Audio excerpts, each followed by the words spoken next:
کوئی پتہ ہی نہیں جناب. بس جدو اعلان ہویا کہ پیٹرول مہنگا ہو رہا اے بھج پیندے نے پیٹرول پمپ تے ٹینکی بھران واسطے.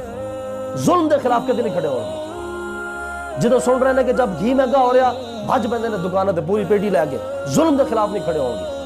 جدو اعلان ہوتا کہ جناب علی جدو مہنگا ہو رہا انہوں نے اور پانی ٹھوکنا, ظلم دے خلاف نہیں کھڑے ہو گے. او خدا دے بندیو, غربت نہیں اے ہن حکمران غریب نو ختم کر رہا. بتائیں کس دیوار میں سر مارے. اب ملک پاکستان کا بیڑا غرق ہو چکا ہے. میں آپ کو پیٹ پیٹ کے تھا گیا, وہی صورتحال آ چکی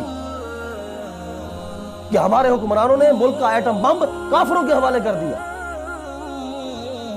اور ان قریب پاکستان پہ وہ دن آنے والے ہیں جو دن کشمیر کے اندر چل رہے ہیں, جو دن عراق کے اندر چل رہے ہیں, ملک شام میں چل رہے ہیں, چیچیا میں, بوسینہ میں, افغانستان میں جو دن چل رہے تھے. ان قریب وہ ملک پاکستان میں دن. نبی پاک علیہ السلام نے فرمایا تھا کہ صلو رأیتمونی کما اصلی. حضور نے فرمایا صحابہ ایسے نماز پڑھو جیسے میں نماز پڑھتا ہوں. پھر نماز تو حضور کی طرح پڑھیں, سیاست کافروں کی طرح کریں.